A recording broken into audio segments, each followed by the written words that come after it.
morning, New York Mets Nation, and welcome to the Bat Cave. I'm your host, the Bat Fry, Kenny Fry. I hope everybody's doing well this fine and dandy morning, Wednesday morning, home day. Oh, who's first today? Who's first in the comments? Is it Adam Glenn? Is it Eileen? Who will it be? Neither of them. Maiko Spencer. What's up, brother? How you doing? Maiko Spencer beating everybody to the punch today. Unbelievable. This is like an upset. It's an upset to end all upsets. That's what this is right now. Unbelievable. I'm doing well. A little bit under the weather the last couple of days. The stomach bug's kind of going through the Fry household here, and starting to come out of it a little bit. But who the hell cares? Enough about me. Let's roll on here. Mets get hot. So it's I said it last show. I said I felt like the Mets were gonna bust out of it. Start putting in a couple wins together, maybe win a couple series and stuff like that, and just look better. And the reason my thought behind that was because if you looked at their past 7 or 10 games, whatever it was I was talking about last episode, a lot of their games that they were losing, they were hitting, they're getting double-digit hits, just they weren't putting runs across the plate. And finally they started putting some runs across the plate, and it's came up big time. The starting pitching started really looking sharp as the starting pitching starts getting a little bit healthier. The bats, like I said, started getting some pretty big and timely hits. Some hits when they were needed and in big spots, which we weren't getting before. And of course the kids, the baby Mets. I don't like the term the baby Mets, but that's seems to be popular now with the kids that they brought up.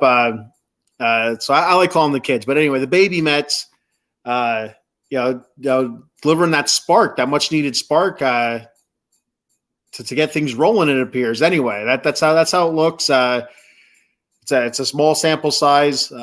So let's kick it off with the last 7 days. So if you're new to the show, hello. So what I do is I go 7 to 7. So my last episode was last Wednesday, so I go the 7 days from last episode to today. So the last 7, very good. 6 games. The Mets 5-1. The last time I talked, we just came off a loss against the Rays, and I said I didn't think they'd be able to win the series, but I felt like they could take one from the Rays, build some momentum off of it, and take that against the Cleveland Guardians.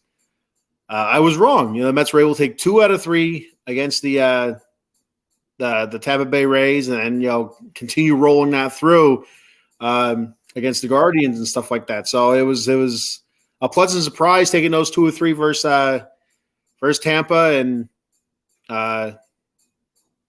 it was nice to build on a couple wins. Adam Glenn, you were late. You were late, buddy. Maiko Spencer beat you. What's up, brother? How you doing?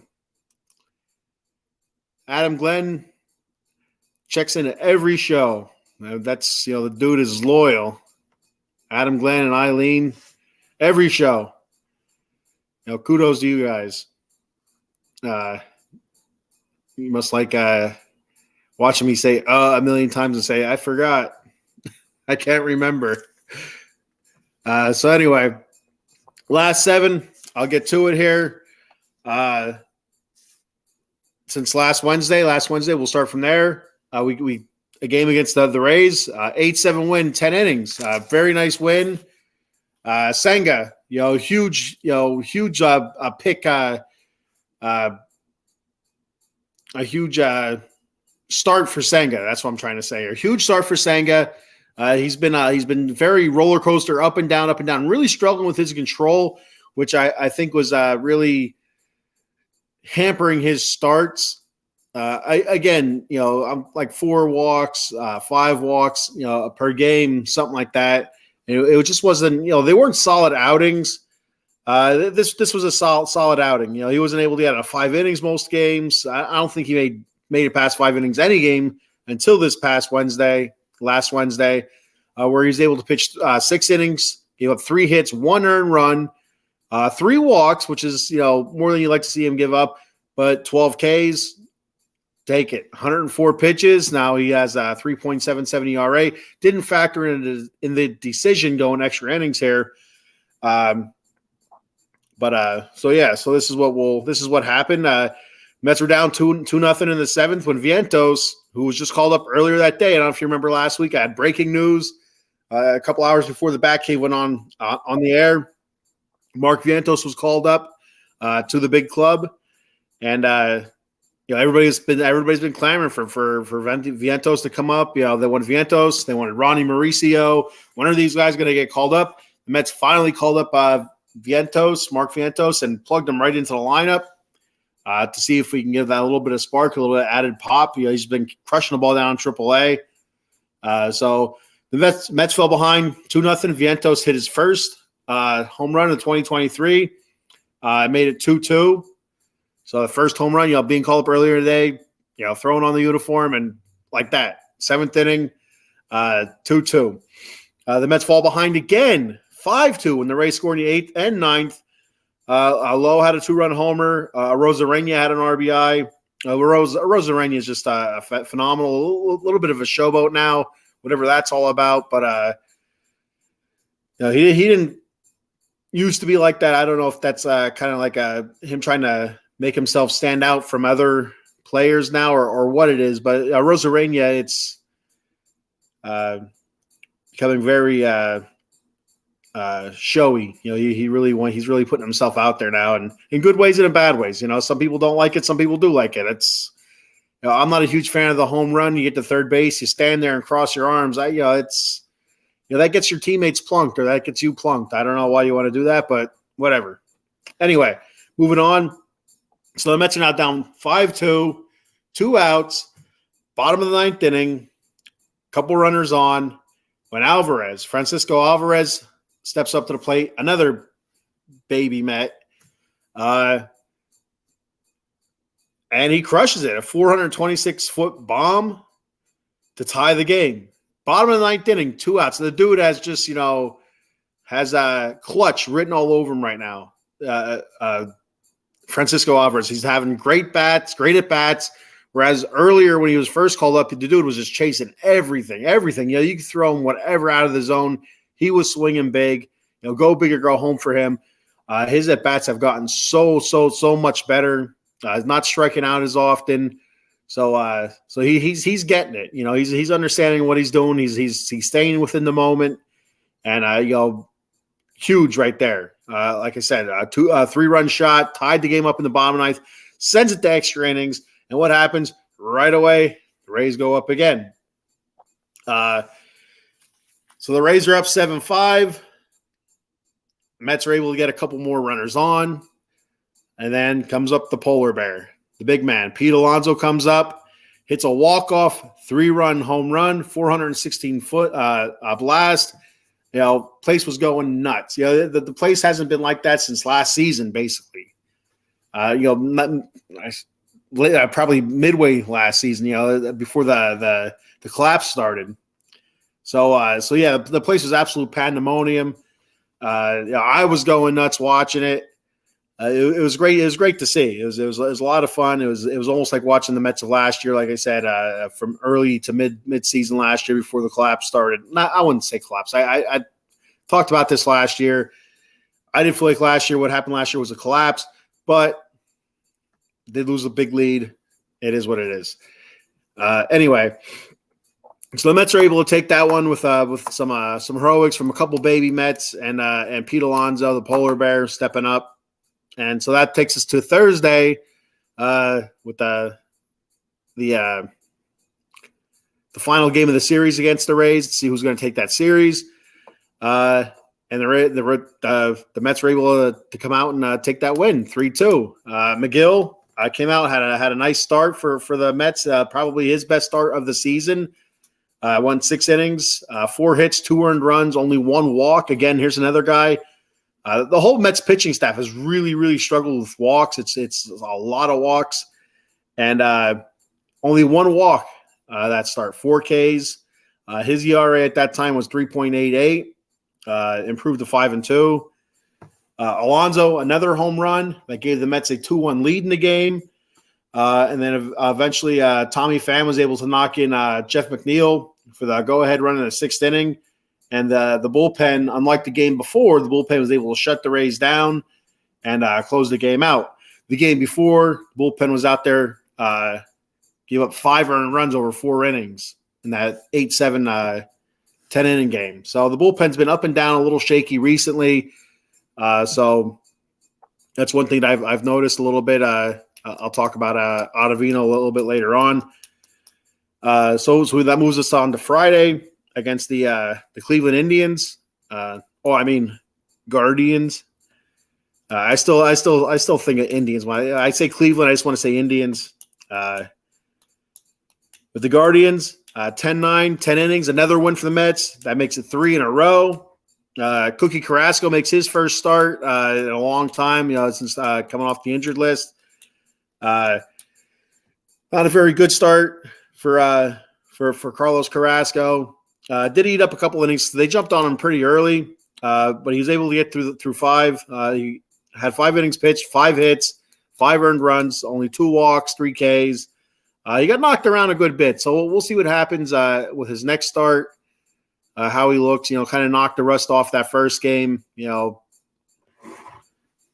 and then see what happens with the second game. I feel like he's going to pitch better. He's not a terrible pitcher, Cookie Carrasco. He's not an ace by any stretch of the imagination. He's a 4 or 5 pitcher, a 4. I would say a 4 on our staff.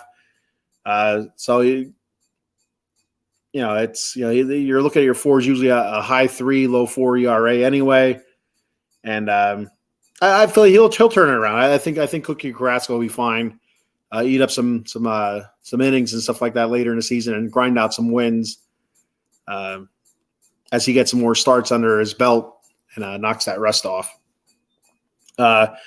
Cleveland jumped out early, 3-0 after the first, then 5-0 in the 5th. Alvarez homered in the 5th, 413-foot blast to make it 5-1. Jeff McNeil knocked in Lindor in the 5th. Beatty made it 5-3 with a solo homer. So again, a couple baby Mets there, knocking in some big flies. So Beatty made it 5-3 with a solo shot in the 6th with a 368-foot shot. Cleveland goes back up by 4, 7-3 with a couple in the 7th inning. Then in the bottom of the 7th, our boy, the polar bear, again, stepping up. Alonso hits a 400-foot game-tying grand slam to game tying, obviously.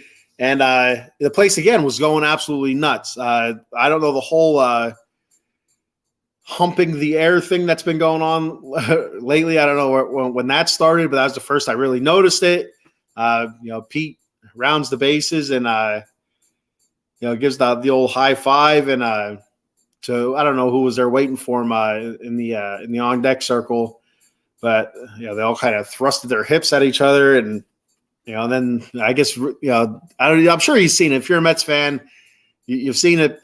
Pete dry humping the rail at the top of the dugout for whatever reason during something big. I don't know what the hell that is.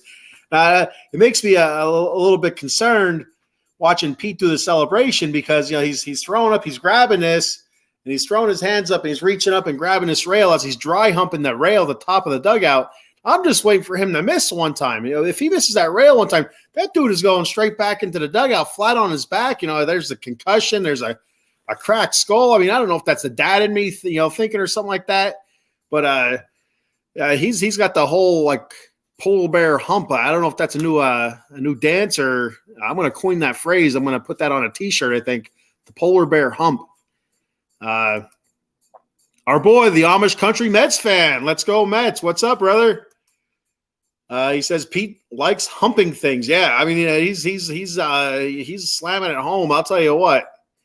There's no. I wouldn't be surprised if he misses time with like a dislocated hip or swollen testicles. Just slamming his junk off the side of that rail there. It's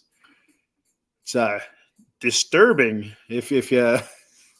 I mean, I don't know when that started or what. That's the first I really noticed. It was over the win streak there and a couple of the big hits and stuff like that. But hey, you know what? If it leads to wins, he can dry hump or slam his crotch against whatever he wants, as long as there's consent, Pete. As long as there's consent, damn it. No means no, and that rail ain't turning him away. I'll tell you what, that rail wants it all. So anyway, back to that game.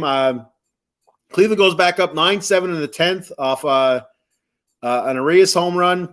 Mets claw back. Vientos knocks Beatty in, makes it 9-8. And Alvarez ties it up. Again, the babies again, knocking Escobar in. And some really slick, smart base running by Francisco Alvarez to take second base when they threw it home. He put himself to scoring position. It was terrific play. It was close, but it wasn't close. He was there fairly easy, but it was smart. It's very smart, heady play. Whether or not he did that on his own, I'm not sure. But it was if he did do it on his own, great job for a young player to be just paying attention after a big hit like that. After tying it up, it's a big hit. Usually they want to stand there, high five, slap five. He was still in the moment. He was still in the game.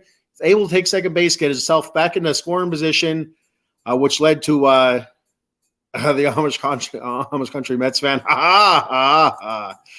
Good old Pete Alonso dry humping stuff, which puts him in scoring position for Lindor to come up, and Lindor knocks him in. The big game-winning single for Lindor made it 10-9. That was the final score of the game for the Mets, and that was a huge hit for Lindor, who was traded from Cleveland to the Mets. And there's a whole lot of issues there, like some I don't want to say issues. There was I don't remember the player from Cleveland. It was the second baseman, I believe, from Cleveland that had some words. I guess I don't want to say words either. I'm not saying it right.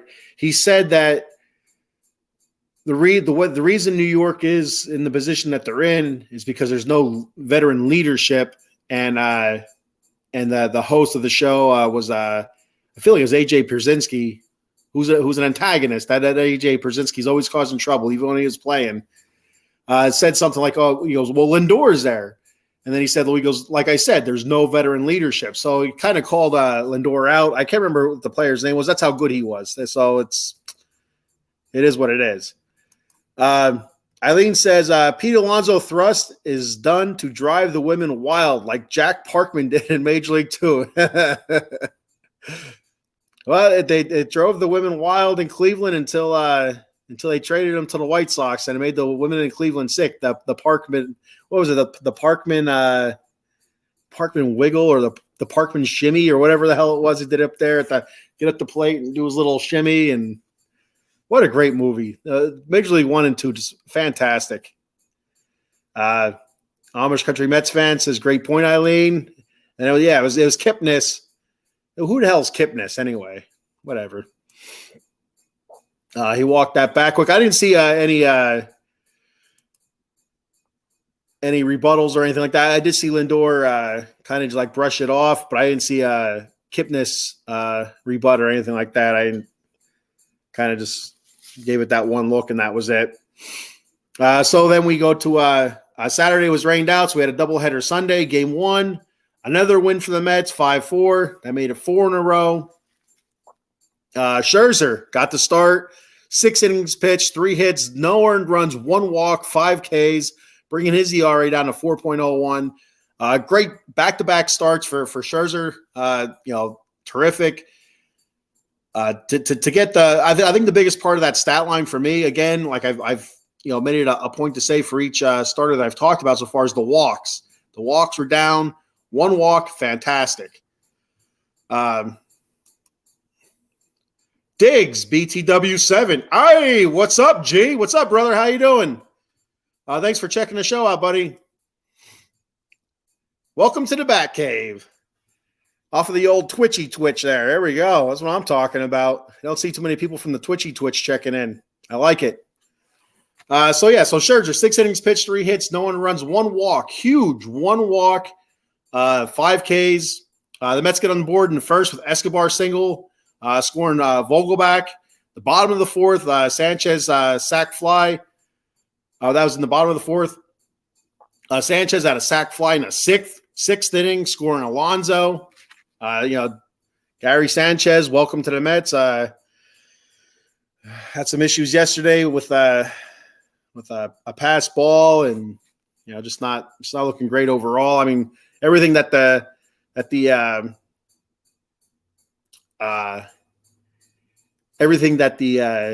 Yankee fans were telling me about Gary Sanchez kind of like popped its head yesterday. He said he couldn't hit and can't catch, and it's kind of, and then the announcers for I think it was for the Mets. I was watching it on the MLB app for a little bit, and I think it was Gary might have said that it's hard for a pitcher to have confidence in his catcher throwing a breaking ball, not having the confidence that his catcher is going to stop it. Now with a runner on third, I mean, if a pitcher doesn't have his confidence, the confidence in the catcher to stop a ball in the dirt, with the runner on third, well, now you're pitching from knee to chest, and that's just prime location for big time hitters. So that's last night. I'm not talking about last night yet.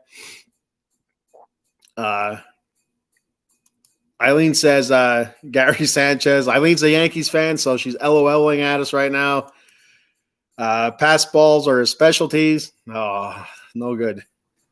Amish Country Mets fan. Don't get me started on Gary Sanchez. Gary freaking Sanchez.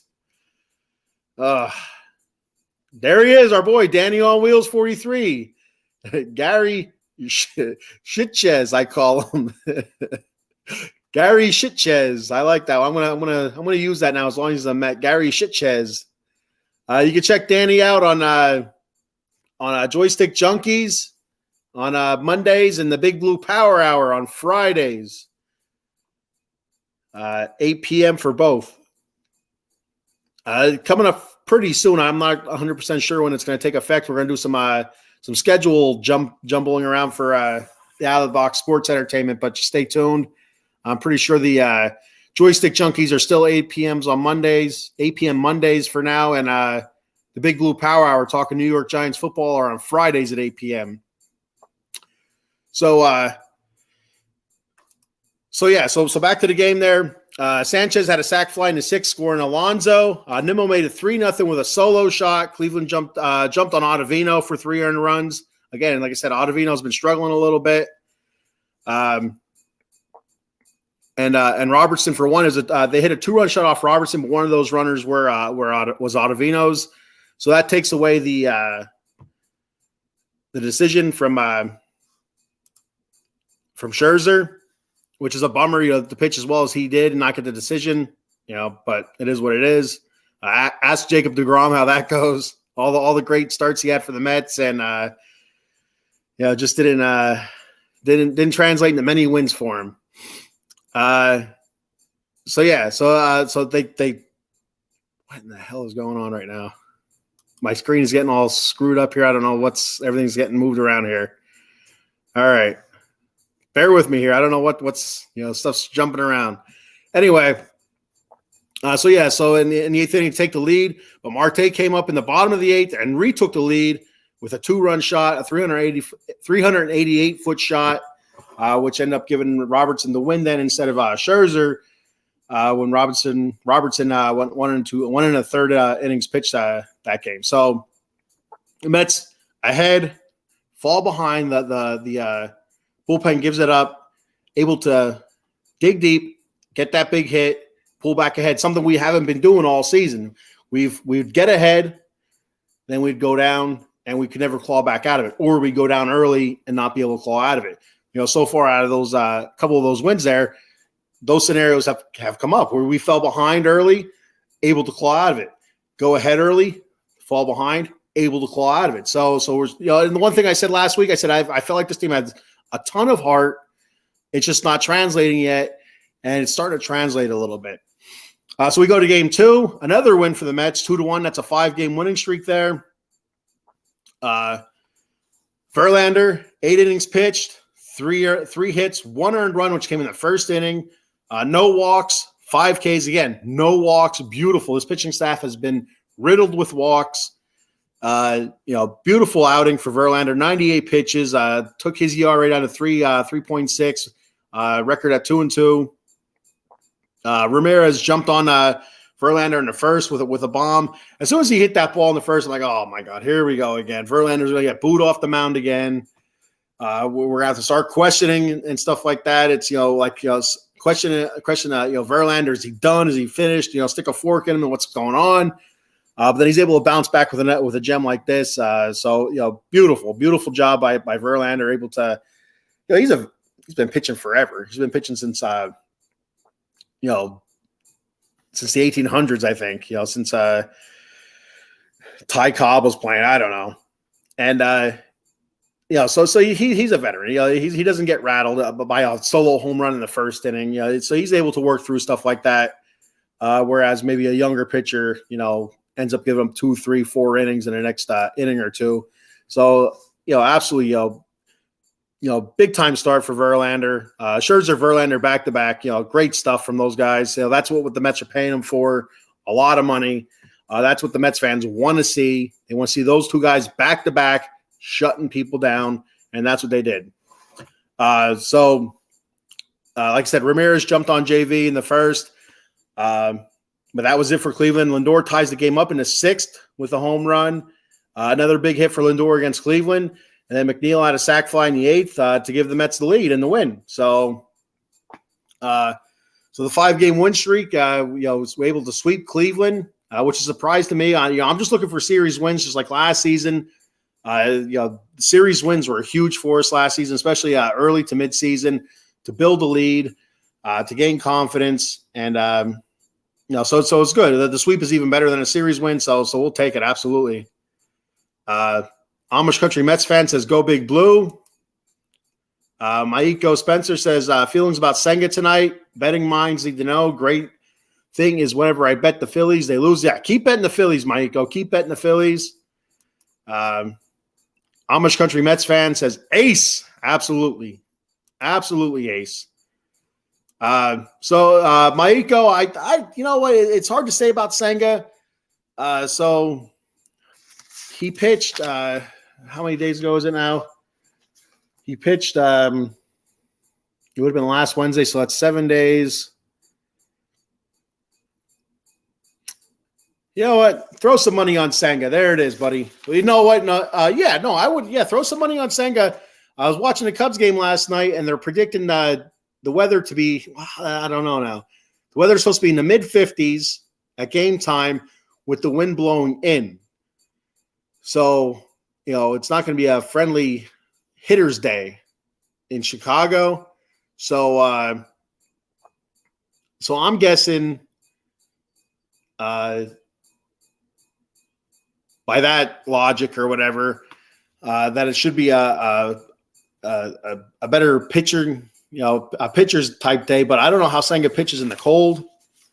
I don't know, Maiko. You'll be able to tell me better if it gets cold in Japan. I assume it gets cold in Japan. I don't know. I don't know. Are all their games indoors? I don't know.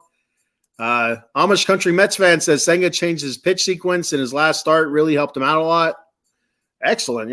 That's what little stuff like that is just so big. Just like a little tweak. Maybe throw this pitch more or this pitch less, or instead of throwing this pitch with an 0-2, because they big league hitters, they pick up on that stuff. They have people working in the front office to watch for stuff like that, watch for patterns, watch for signs.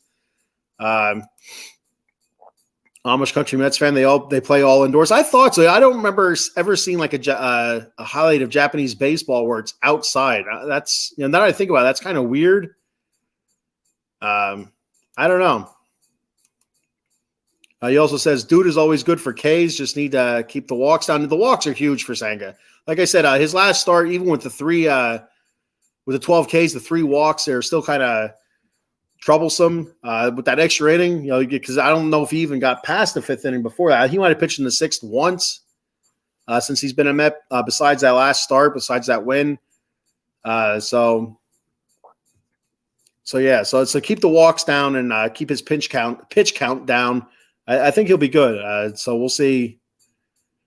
The wind blowing in. I think they said 20 miles an hour too. The wind's blowing in. I mean, that ought to give you a couple mile an hour on your fastball. You think, or make a ball move different ways.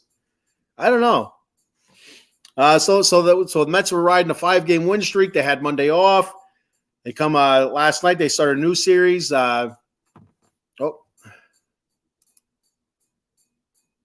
Spencer said, I did money line Mets plus 6 Senga strike. Yeah, I would go. That sounds pretty good, actually. So Mets plus 6 Senga KOs. So does that mean Senga needs to have more than 6 strikeouts or 6 or more strikeouts? Is that what that is, Maiko? And Maiko, does it get cold in Japan? Is there weather in Japan? Or is it just nice all the time? So last night against the Cubs, they opened a series up against the Cubs. They lose 7-2. McGill, rough start for McGill. Like I said, the whole Gary Sanchez debacle also. A couple errors the Mets had in the game. Tommy Pham out there dropping that ball. Oh, dear Lord. That was brutal. But you know what? Shit happens. Guys like that, they catch so many fly balls. It's bound to happen sooner or later. Just watching in slow-mo, it's like, oh, my God, it's terrible. But whatever. I get it. They're professionally. I paid a lot of money to catch that ball. Shit happens. Actors forget lines. Baseball players, drop balls. It happens. I'm not going to harp over stuff like that. Over 6 strikeouts. All right. Yeah, that's what I thought. I wasn't 100% sure. I think I lost the bet. I don't remember who I bet on, but it was a strikeout one. I think it was, for some reason, I feel like it was McGill. I feel like it was last season. I bet up. No, it wasn't last season. It had to be this year. I bet McGill would get I think it was 4. No, it was Peterson. It was 4. I think it was 4+. I picked it. He only got 4. So I'm like, oh, there I won, but it wasn't. I had got 4+, 4 over 4. So I was pissed. Stupid Peterson screwing us all the time. So anyway, McGill, 3 2/3 innings, 6 hits, 4 earned runs, 2 walks. Again, walks down. That's 2 walks over 3 2/3, so it's not down, but it could have been much worse. Now he goes 5-3 now, 4.32 ERA. The Cubs jump on the Mets in the second with 4 runs.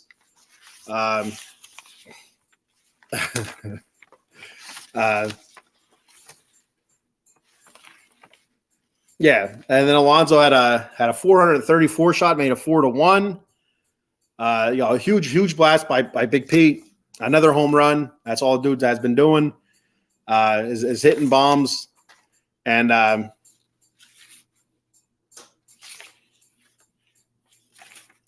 shit, I lost it.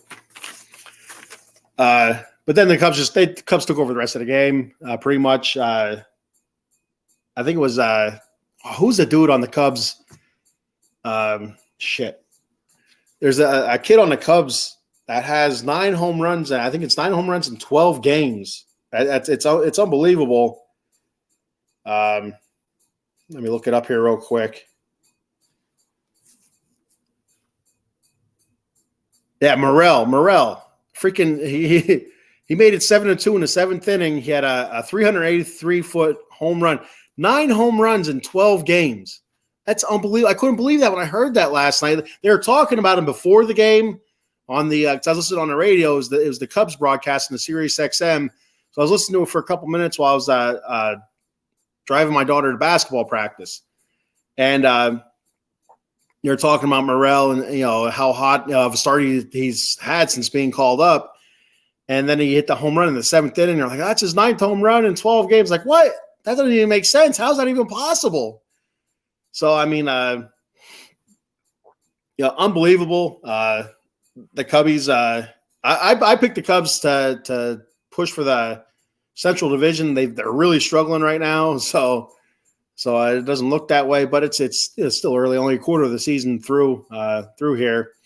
Dansby Swanson singled to right, made it 6-1 Mets. Alonso had another RBI, grounded into a fielder's choice, but so the winning streak ends. All good things must come to an end. It was nice to get a 5-game win streak, though, with a little bit of positivity around the Mets. It's been so negative recently. The whole month of May, the end of April, and the month of May, it's been a really rough going being a Mets fan, and Amish Country Mets fans. I mentioned him in my series preview as the guy to watch on the Cubs. There you go. See, it's your fault. That's what it is. Yeah, the kid's unbelievable. I was watching your what was it, the morning? Was it, what do you call it? The morning after? The morning something, your morning show that you do, a morning short. I was watching a couple of those last night at work, and I didn't see the Cubs preview one, or I would have watched the Cubs series preview. So yeah, that was our last 7, 5-1. Fantastic, much better than what the previous 7 was, and the previous 7 before that. Hopefully, starting to turn the corner, get a little bit more consistency. Our starting pitching looks like it's starting to come together. Guys are starting to get healthy. The bats are starting to pop a little bit. Yeah, the Mets morning after. So anybody out there looking for more Mets content, check out our boy Amish Country Mets fan YouTube. That's where I've been watching him at. He has a bunch of shorts on there.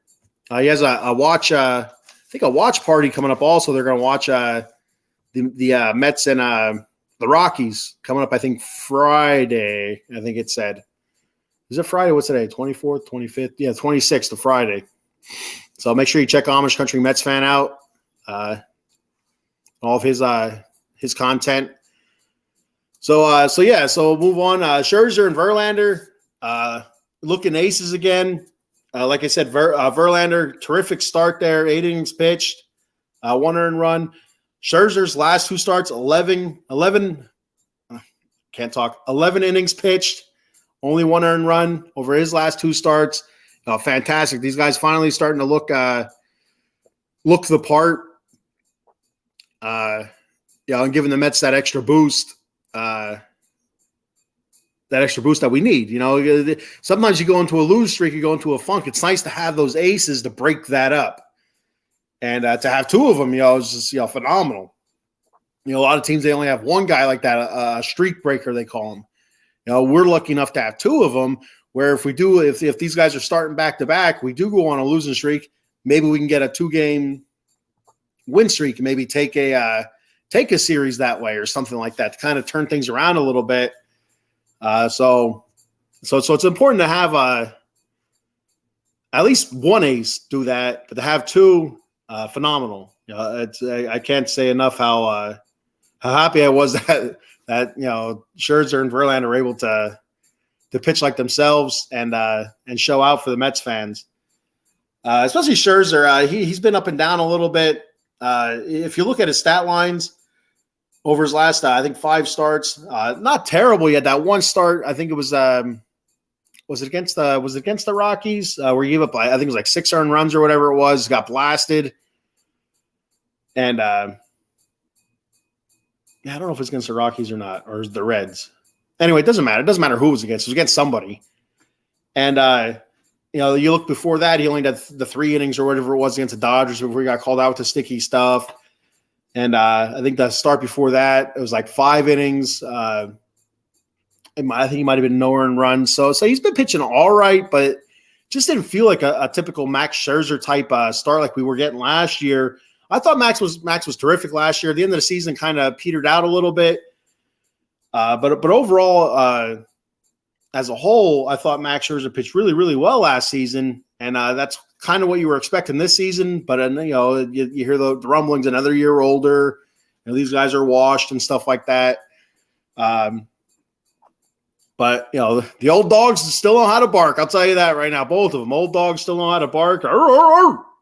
So kudos to those guys for stepping up big. And then, of course, the big man, Pete Alonso, Polar Bear Power. I was already talking about Pete dry humping everything, impregnating the rail at Citi Field, Citi Field dugout. So I'd expect Pete to have to pay some sort of child support or something. Maybe become a family man to that rail. I don't know. We'll have to wait and see what happens. Happens with that. But over his last 6 games, 4 home runs, 10 RBIs, fantastic. Not striking out a whole lot, which is even better. That's one huge thing. Not only Pete, but Jeff McNeil's been hitting a little bit more consistently. 7 for his last 18. Lindor 7 for his last 25. The one thing with Lindor is kind of concerning to me is he's not getting the extra base hits that he was earlier in the season.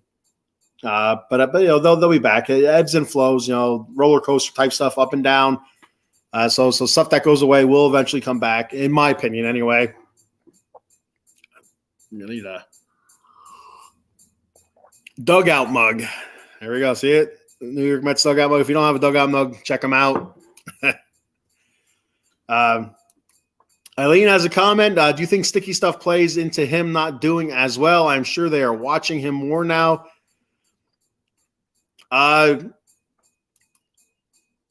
Yes and no.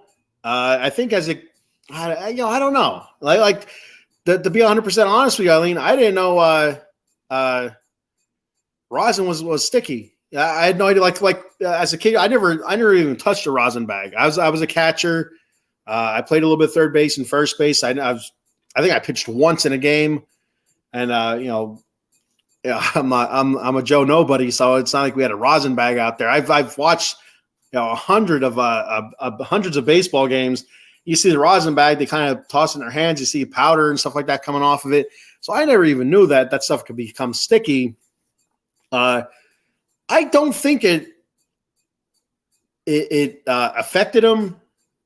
Maybe mentally, if anything, because he did come out and get lit up his next start after the rosin issue. But if they're watching him and he pitched well last start, like he said when he got busted for the rosin thing, or busted, I don't know if that's the correct term or not, because it's a legal substance in baseball. He said it didn't affect his spin rate at all. Just look at the spin rate, and he says it didn't affect the spin rate. So what's the deal? So I'm of the train of thought, the school of thought that if it helps the pitcher control the ball and you're not getting crazy spin rate out of it, let the pitcher use it. There's not like having a guy go up there, throw 100 mile an hour, but not have a grip. Where the hell is that going to go? Who's that going to hit?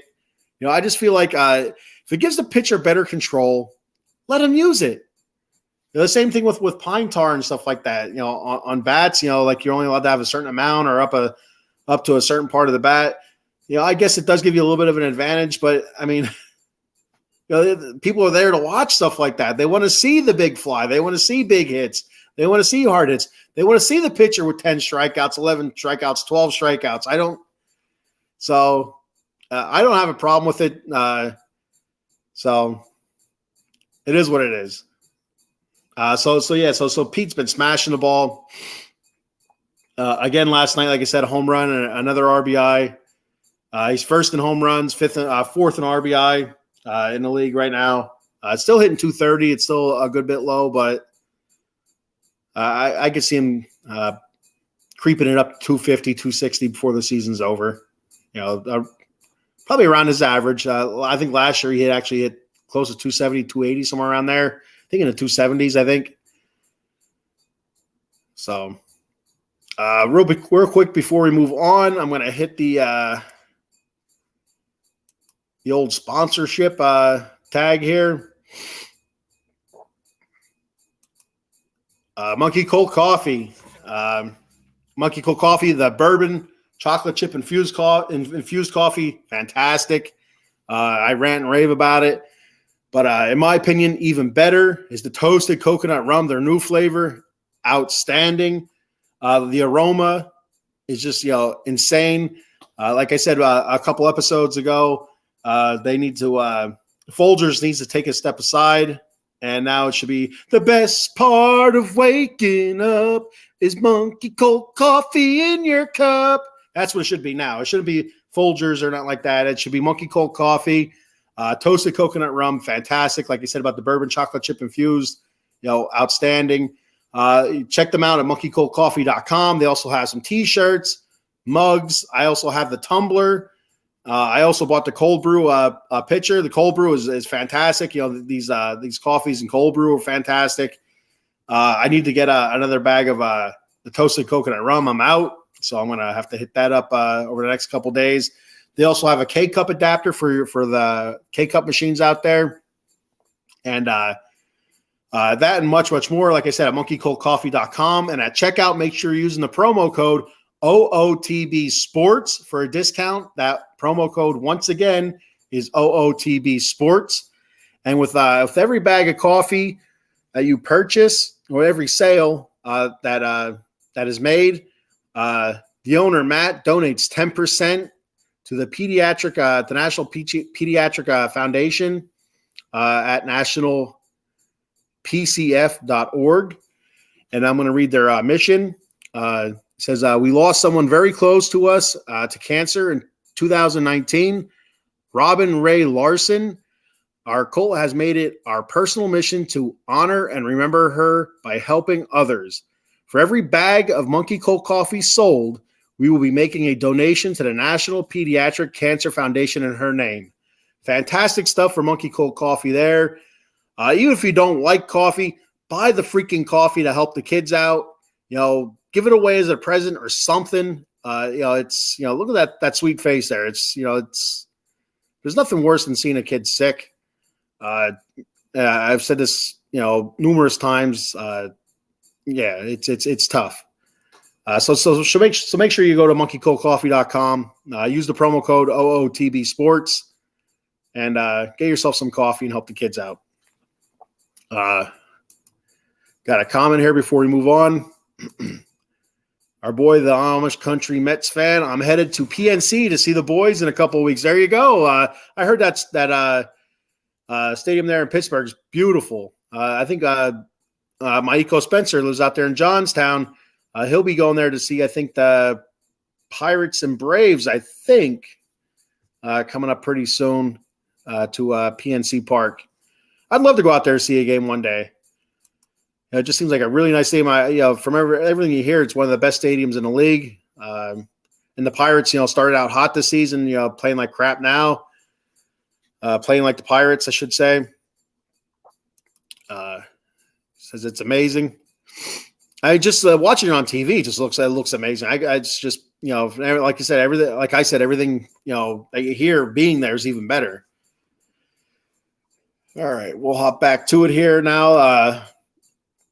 The Baby Mets. Like I said, I'm not a huge fan of the name Baby Mets. I don't know. I just don't like it. I like the kids. I kind of like a take on the Rangers, the kids line that our boy Danny on Wheels learned me on. I never even heard of the kid line. I was, if you don't know, I'm a Kings fan, LA Kings hockey, and our boy Danny on Wheels was schooling me on the kid line for the Rangers there. Lafreniere and Schittle and who I can't think of who the other lad was, but Lafreniere, I really struggled with Lafreniere and Schittle. I was nowhere near pronouncing that name right. Nowhere near it. So the Baby Mets, like I said, coming up big. Vientos had a couple huge hits since being called up. Beatty, last 7 days, last 6 games, 6 of 18, 2 home runs, 3 RBIs, only 6 Ks. And then Alvarez, 4 games. This is even bigger for me. 4 games, 4 of 13, 2 home runs, 5 RBI, but only 2 Ks. Only 2 Ks for Francisco Alvarez, which is huge. He came up and he was swinging at everything when he was called up. But he's really dialed it in. He said he's learned to become more patient at the plate and selective. So good for him. I mean, it's the dude has superstar written all over him. I think he and Beatty. I mean, they just I think they have superstar written all over those guys. It'll remain to be seen with Vientos. If he's able to break out like that. But I feel like Ronnie Mauricio, I feel like he's going to be a big one also. I've said this a couple times. He kind of like reminds me of Alfonso Soriano from the Yankees from a few years ago. I feel like I feel like whenever I see him, whenever I see Ronnie Mauricio, I feel like he's it's like a reborn Alfonso Soriano.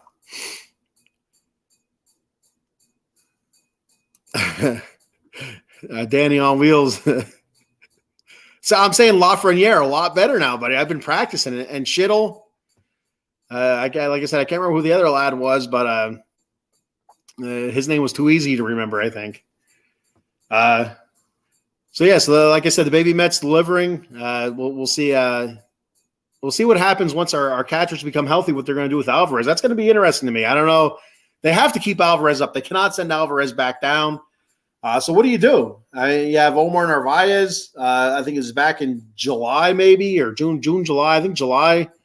Tomas Nido. No, I mean, come on now. Alvarez has easily outperformed Tomas Nido, easily. Gary Sanchez. I mean, granted, it's only been like 2 games, maybe. What do you do with him? Michael Perez. He looked pretty good when he came up. For the couple starts that he got, Michael Perez didn't do all that bad. It's tough. I like to have that many guys in one position there. What do you do? I mean, I know what I would do, but I'm just a goofus here on a podcast pretending to know what he's talking about.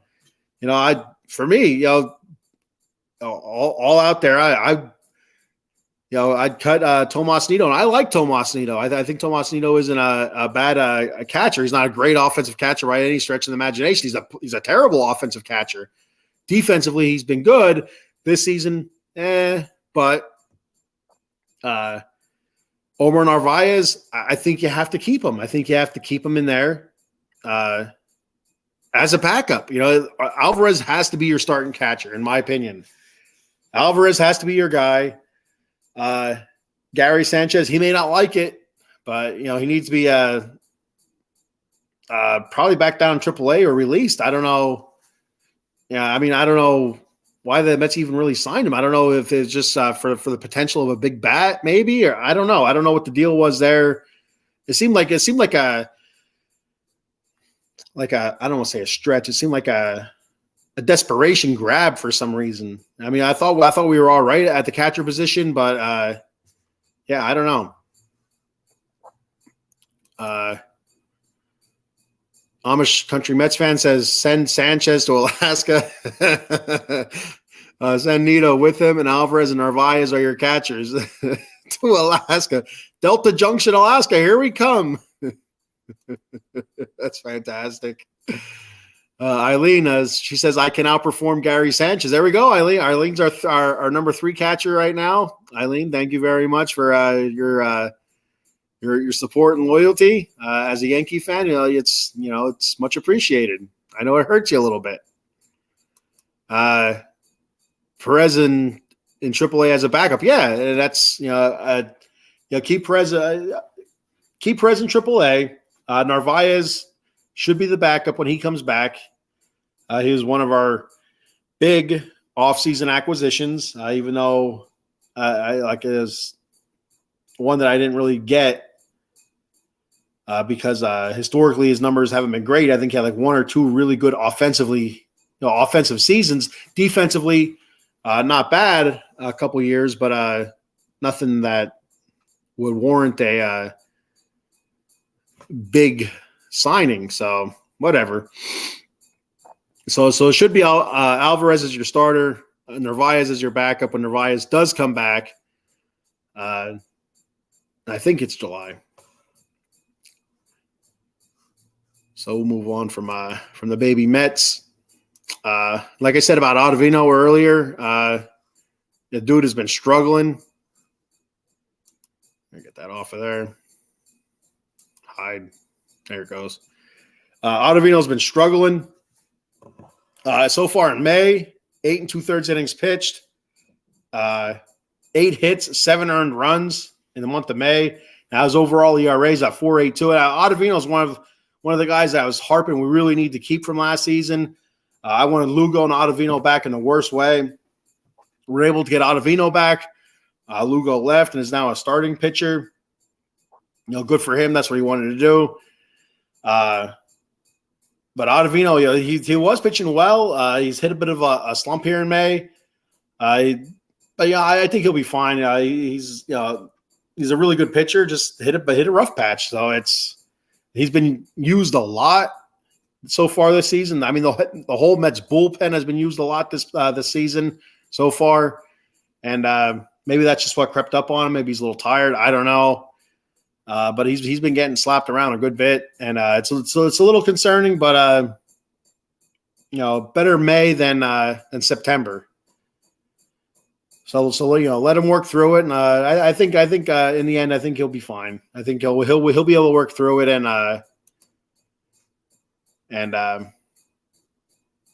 he'll be back to his normal self, opening or setting up Robertson or whoever's closing games out, whether he'll be closing games out, Robertson, or we had Brooks Raleigh last night close the game out, or 2 nights ago close the game out. Sunday it was, not 2 nights ago, it was Sunday.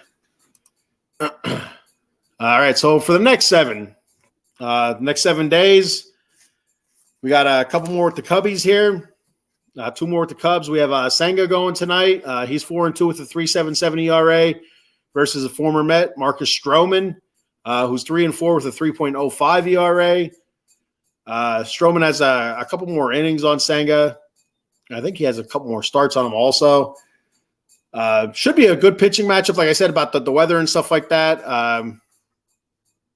It should make things a little bit interesting. It's supposed to be a good night for the pitchers, but we'll see. We'll see what happens. There we go. I found it here. The comment from the Amish Country Mets fan: weather in Chicago mid-50s during the game, 15 to 20 mile-an-hour winds.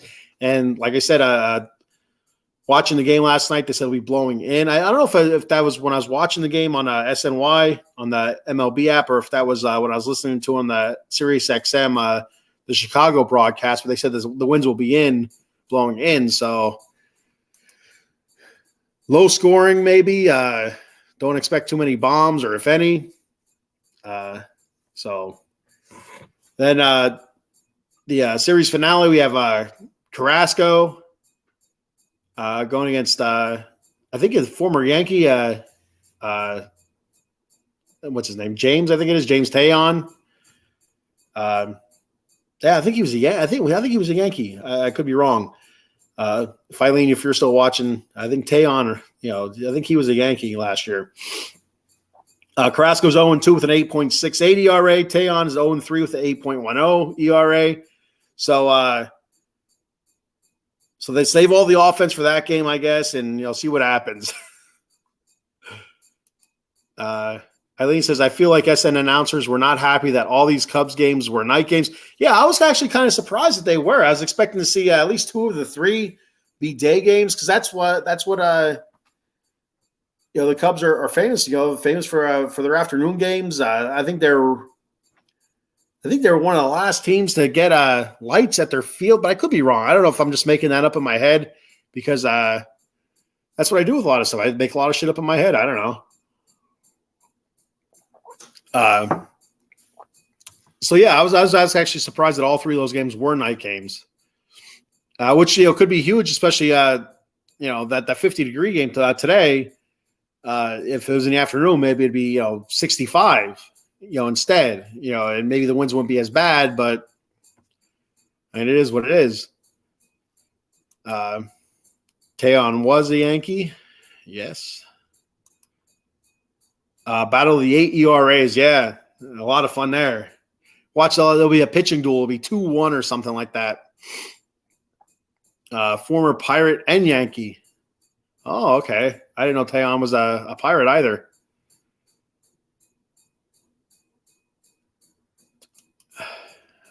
Thank you. I am right. I don't hear that often.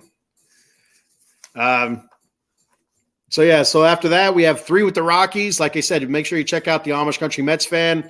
They'll be doing a live watch party for the Rockies game. I think Friday's Rocky game. Then we have the Phillies coming up after that.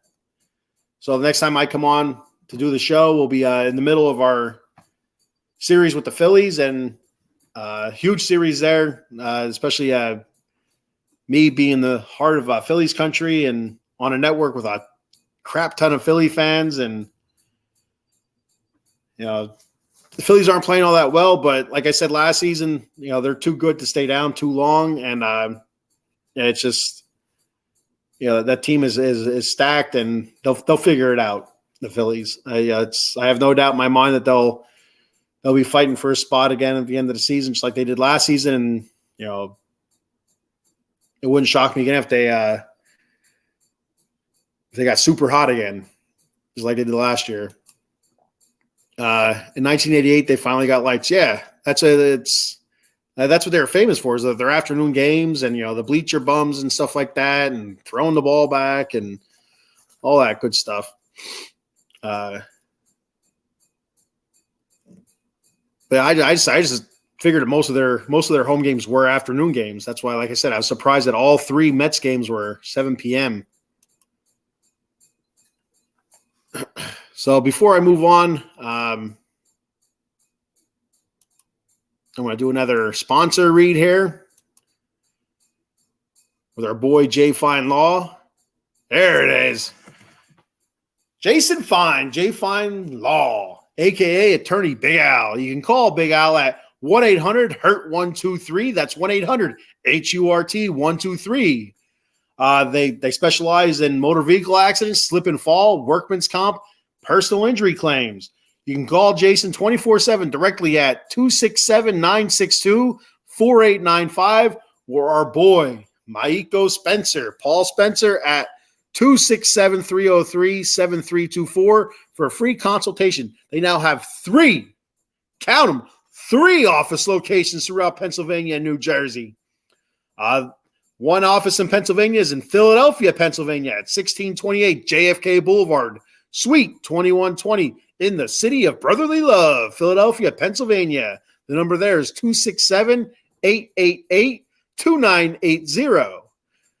Then they have an office in Cherry Hill, New Jersey, 3 Greensward Lane, Cherry Hill, New Jersey. And the phone number there is 856-209-5258. And finally, last but not least, their other Pennsylvania location in Pittsburgh, Pennsylvania, the Steel City at 500 Grant Street, Suite 2900, Pittsburgh, Pennsylvania. The number there is 412-365-8151. Tell them the Bat Fry sent you from the Bat Cave. Big Al. I love it. I got a comment here before I move on. Eileen, here we go. Eileen, did you see the squirrel on top of the outfield wall last night and people's reaction at the Yankee game? Yeah, no, I didn't see that. Did you see the bird in the infield that got smacked with a ball? I don't know what game it was, but the dude hit a sharp grounder. I guess the bird was in between third and the pitcher's mound, like right, not quite in front of the shortstop, but somewhere in the middle of the infield grass, and whoever it was hit a fairly sharp ball, and just like that, killed the bird instantly. He was done. They had to come out with a shovel. I mean, I don't know why you need a shovel. It's a dead bird. Just pick it up by its little foot and carry him off. I mean, I don't know what's going to happen. Amish Country Mets fan, pretty sure I've been right down the street from the Pittsburgh office. There's a Target there, if I recall. There we go. Stop in and tell Jay Fine say, "Hey, the Bat Fry sent me." Then just leave. Then he says that squirrel video was great. I didn't see it. I'll have to look it up. I love it when there's critters on the field. I was watching a video. So since that dude killed that bird in the infield, and also there was a pitcher. Who the hell was it? It doesn't matter. But they were warming up. I think they were just long tossing, and it, killed a bird. The bird was flying by and clocked the shit out of it. But so then there was a video on the YouTube, and it was birds getting in the way or birds getting hit or whatever it was. I'm like, all right, I'm like, it's only gonna be a couple clips, but it was like 8 minutes long. Like, I gotta watch this. But there was a bunch of clips of like birds just getting in the way of balls and stuff like that, or birds getting hit. Of course, the most famous one is the Randy Johnson ball. Actually, I have a story to go with that also. Like I said, I was a catcher, nothing big, just local stuff. And is my I think it's my 17-year-old year. I think I was 17, catching in a game. A pitcher threw fairly hard, and in the middle of the game, and he threw a fastball, and a bird flew right. It hit the bird. I went after the bird. The ball went the other way, and I'm like, what the hell? Where's the ball? And there's this dead bird there. I'm like, what in the hell? The feathers everywhere. It was the most, it was the craziest thing I ever seen. And it's something I'll never forget. It was pretty wild just to see a ball hit a bird like that, and bird didn't have a chance. And of course, I didn't get a shovel. I picked a little birdie up by his little leg, walked him to the trash can, and threw him away. So it would have been something if the grounds crew would have dug a hole for the bird right there in the middle of the infield. That would have been something. That's what they should have did. Eileen says, you can tell the one real New Yorker in the video, the one guy who was not fazed. The squirrels, they're crazy, man. I mean, I don't trust a squirrel for anything. There's no anticipating what a squirrel can do. Like, you can kind of figure out, like, you look at a dog or you look at a cat, like a cat, you can kind of figure out, like, this dude, the cat's going to go nuts. This cat's, crazy, it's wound up or whatever. The squirrel, he just be sitting there just chilling, all of a sudden just start freaking out. I don't trust a squirrel for anything. You see that movie, National Lampoon's Christmas Vacation, what that squirrel did in that movie, it's unbelievable. Wreaked havoc. The poor Griswolds, they didn't even see it coming. We'll move on to the NL East standings. Right now, current up-to-date standings, we have the Atlanta Braves at 29-19. They're 4-6 in their last 10. Good for them, the jerk-offs. 2, our Mets, our beloved Metropolitans, 25-24, 4.5 games back. The Mets are 6-4 in their last 10. The Miami Marlins sitting at 24-25, 5.5 games back. Their last 10, 5-5. The Phillies just sinking hard, sinking fast. They're sitting 7 games out, 22-26. Their last 10 games, 3-7. And then you have the Washington Nationals at 20-28, 9 games back. Their last 10, 4-6. I'll tell you what, the Nationals are playing much better than I thought they would have. I thought they would have been like in Oakland A's realm, like we're barely just getting out of the single-digit wins here in mid-May. I think the A's are like 11 wins now. That's where I would have imagined Washington being, but they've played just below respectable baseball. That's I think putting it nicely, but they played better than what I thought they would have played. So kudos to the Washington Nationals for not being as shitty as I thought you were going to be. Kudos. So we'll move on from that then to our next topic. And our final topic of the day, my top 10 list. There we go. You ready? I try to do these every show. Some shows I just don't because I cannot think of what to do. I love top 10 lists. I try to make them interesting. So there's a lot of top 10 lists that I have in my head that are not interesting, so I don't do them.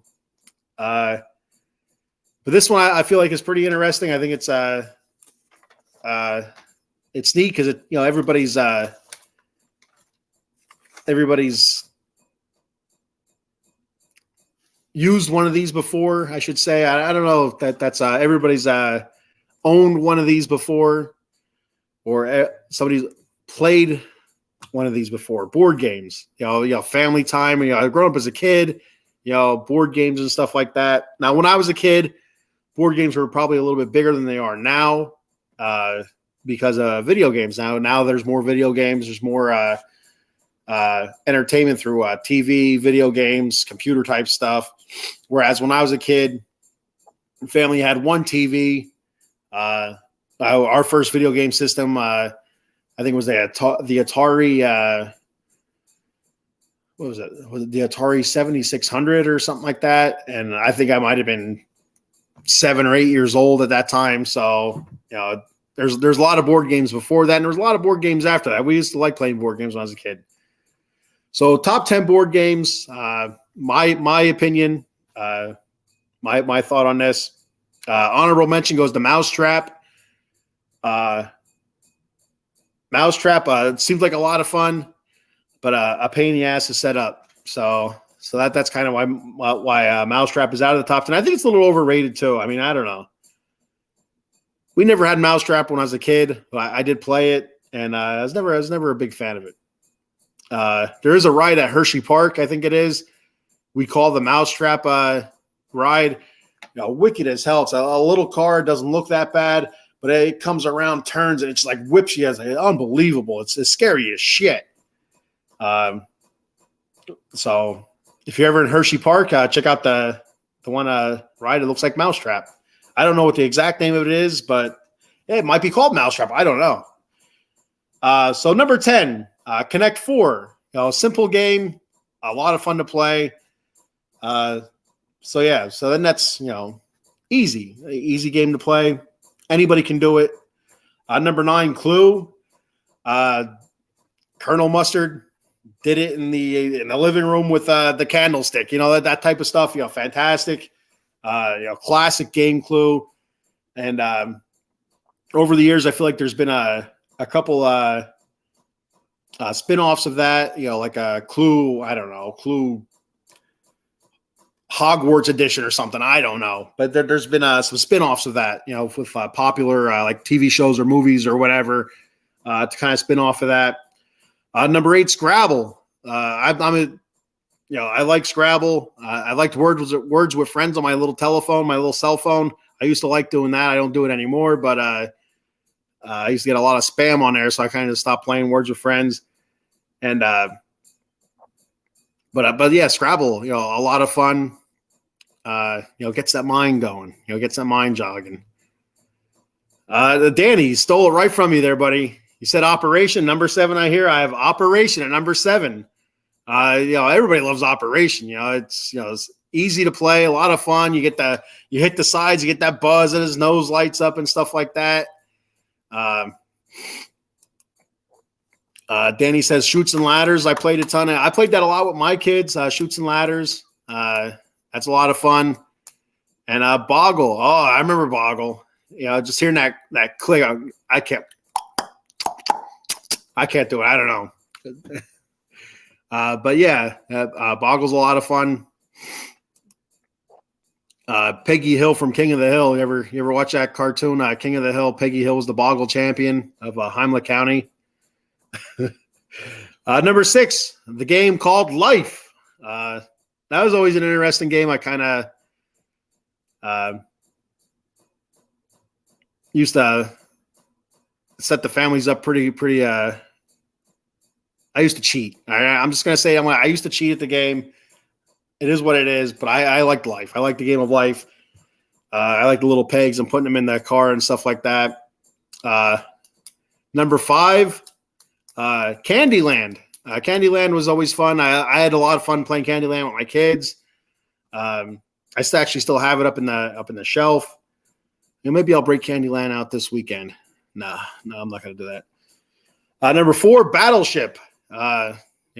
Battleship, a lot of fun. B-13. Oh, you sunk my battleship. You got to watch for the cheaters with that. But me and the wife, actually, when we first started dating, we played a lot of Battleship. That was a lot of fun.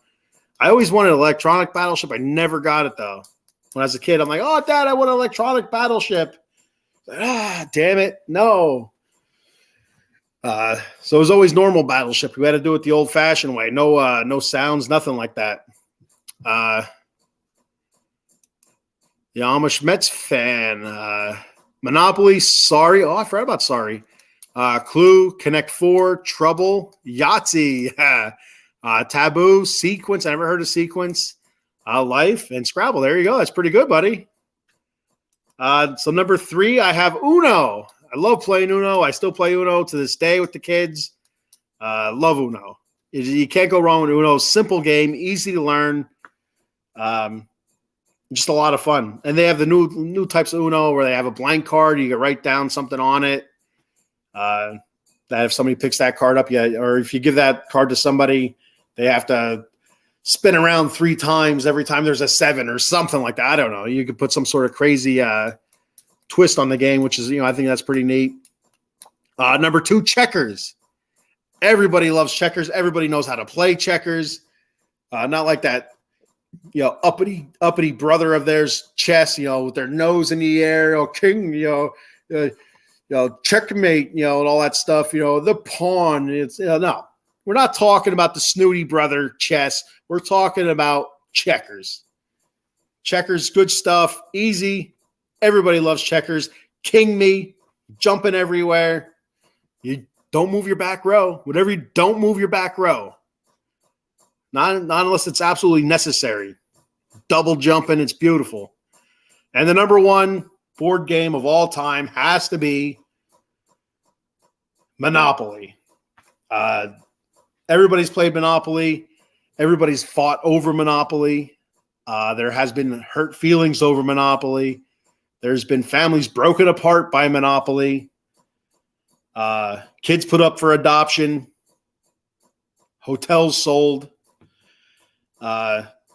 Monopoly is always a tough one. I love playing Monopoly, but it gets long. It gets difficult sometimes. Difficult decisions have to be made with properties and stretching rules and stuff like that. What's allowed, what's not allowed. But again, go directly to jail. Getting $200 in your pass go. Iconic type stuff. I have, I think, 3 or 4 Monopoly games. I have NFL Monopoly. I have regular Monopoly. I think I have Simpsons Monopoly. The place I used to work at, Carpenter Technology. I have their Monopoly game. What else? I think that might be it. That's all the Monopolies I have. Oh, that's not enough. But it's fantastic game. Great game. And yes, you are right, Amish Country Mets fan. Everybody cheats at Monopoly, and that's where the split family. That's where families break up. The cheating and the accusations of cheating. Not only the cheating, but the accusations and many of fights. So many fights over Monopoly. It's ridiculous. It's probably outlawed in several countries because of that, but not here in America. You need that Monopoly. Turmoil. That's what it should be called. It should be called Turmoil. I think the last time we played as a family, going back a little while ago, my wife was able to convince my youngest daughter to sell all of her properties and holdings for, I think it was like $10 or something. I said, it's bullshit. It's cheating. So I tried convincing my older daughter to do the same, but she wasn't hearing it. I said, listen, I said, together we could beat this woman, this mogul. No, she wanted to go at it alone, and we both lost. Instead of coming together like a good family should, we both fell. And she won the day by cheating. What's that teaching the kids? What's that teaching the children? If you ain't cheating, you're not trying. So that's my top 10 board games. Another game I like, I'd like to try. I have it, but I could never really figure it out. Was Risk. You know, I start reading the rules, and I kind of like, you know what? So maybe someday when I find the patience and the time, I'll check Risk out, and yeah. So before I get out of here, I got our show list I want to read off here for everybody. Or like I said, our schedule. I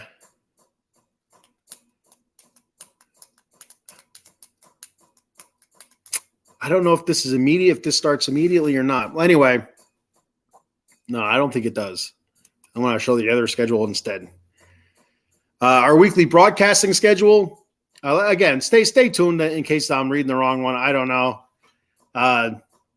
Because we are switching time slots coming up here really soon. I'm thinking it's after June, but I could be wrong. Mondays at 6 p.m., you have the Soli Squad. 8 p.m. on Mondays, the Joystick Junkies. Tuesdays at 8 p.m., Extra Innings. Wednesdays at 10 a.m., of course, 10 a.m., you have the Batcave with me. Wednesdays at 6:30, the Dem 215 boys talking Dallas Cowboy football. Wednesdays, 8 p.m., College Football Frenzy. They'll be returning in a couple of weeks, I think 3 weeks. They'll be back Thursday at 8 p.m., Big Mike's 4 for 4 Locker Room Podcast, talking all Philly sports.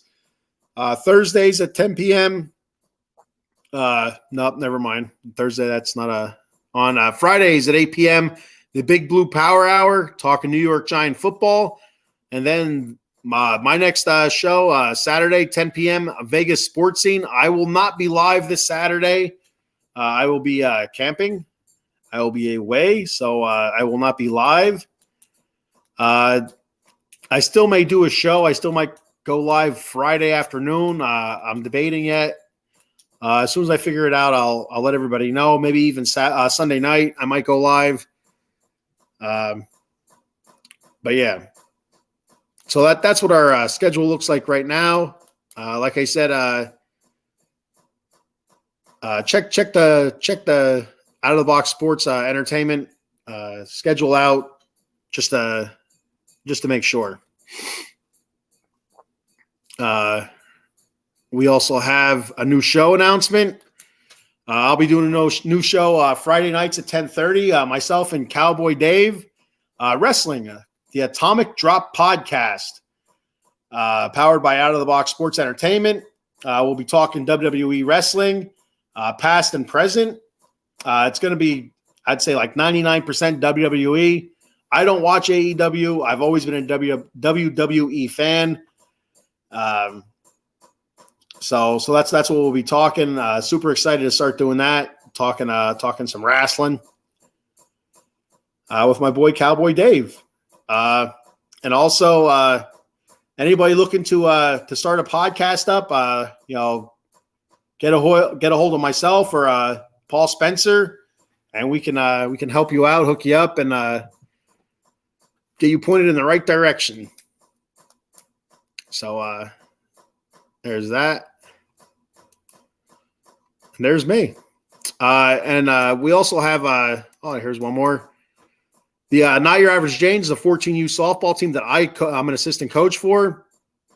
We're always looking for donations. If you're willing, send a donation to for the Not Your Average Janes to myself, or send it to my Eco Spencer. And it's Out of the Box Sports will become a sponsor of the Not Your Average Janes. Like I said before, the cost of everything's going up. The cost of balls are astronomical.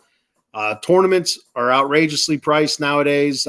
Umpire fees constantly going up. Equipment, training facility during the off season, during the winter months and stuff like that, that costs money. So to curb those costs and keep the costs down for the families of the players, we're looking for donations to become a sponsor. So like I said, if you're interested, every little bit helps, $5, $1, $10, whatever, hit me up. Hit Paul Spencer up. We can give you our Venmo handle or whatever. And it's much appreciated. Thank you very much to all that have donated already, and to those who may. Thank you. Another comment here. Eileen says, "Boo!" No, Eileen, it's Boo Earns. I think you're saying Boo Earns. Love The Simpsons. Real quick, we have a new sponsor coming up here real soon, Vegas Varsity. So we'll have more to come from them in the next couple of weeks. But so stay tuned for that. Vegas Varsity, terrific T-shirts and stuff like that on their website. A lot of UNLV stuff, some Raiders stuff, Las Vegas Athletics, some really cool looking shirts there. It's some pretty neat stuff. Some stuff, Golden Knight stuff, some off the wall stuff, vintage type sayings and stuff like that from Las Vegas sports, and a lot of Las Vegas themed type stuff. So make sure you check Vegas Varsity out. Like I said, coming up in the next couple of weeks, we'll have more on them, and we're happy to be happy that they're on board with us. So that's all I have for today. Sorry, Eileen. I'm ready for bed. Like I said, I've been feeling a little bit under the weather for a couple of days. The stomach bug is going through the Fry household here, and the wife she got it today, so hopefully she feels better. I'm on my way back. I've had it for a couple of days, but I've talking wrestling. I'm kicking out of it. I'm turning the tables on it now. So one more sip out of my dugout mug here. All righty. So that's unbelievable. Your wife is a Raiders fan. Tell her to check out my Raider show then. Like I said, I'm probably not going to be live. I will not be live this Saturday because we'll be camping. I'm either going to do a Friday afternoon or a Sunday night. I'm still debating on that because Friday afternoon is kind of tough. So that means I've been awake for a few hours after night shift, and things get really squirrely. Like now it's just a little squirrely. Speaking of squirrels, we were talking about squirrels earlier at the Yankee game. If I don't get enough sleep, I start talking really like I'm drunk, but I didn't have a sip of anything, so it gets a little goofy.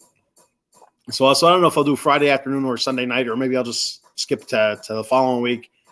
But yeah, that's awesome. Tell her to check some of the past shows out or whatever. I'd love to hear how she became a Raider fan. I became a Raider fan back when I was playing Pee Wee football. I guess how old? I think I might have been 8 or 9 years old. And one of my coaches' name was Howie. Howie Schoppel was his last name. And he was my favorite coach. And the only Howie I could think of was Howie Long of the Raiders. So Howie Long became my favorite player. The Raiders became my favorite team, and the rest is history. You see the flag up there. I got a couple Raider helmets there. I got a Howie Long signed helmet, Tim Brown, a little Raider helmet up there with my Batman mask and Batman album. But yeah, I love the Raiders. So that's all I got for today. I'm going to head out here, make sure there's no comments before I hit that end button. Nope. All right. I'll see you guys next Wednesday. Same bat time, same bat channel. Peace.